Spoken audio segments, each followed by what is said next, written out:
Okay, first I want you to remove this plug. Turn like this, pull it out, put it back in,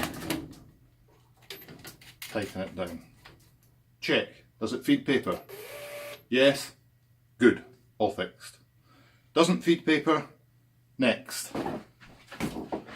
Undo the two screws here so that you can lift the printer out like this. Okay, back up. Now, open this, take all the paper out, look in here. There must be no paper anywhere. Totally clear, and you can see through. Calling. Sorry. Totally clear, no paper here, no paper there.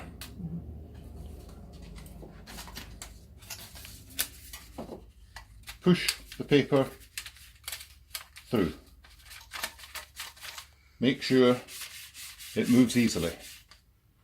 Close. Check. Does it feed paper now? No? We need a new printer. Otherwise, feed it through like that. Push it into position. Now do a test print by admin backspace. No, log in, do a paper test, and it should be okay. Thank you. You didn't screw.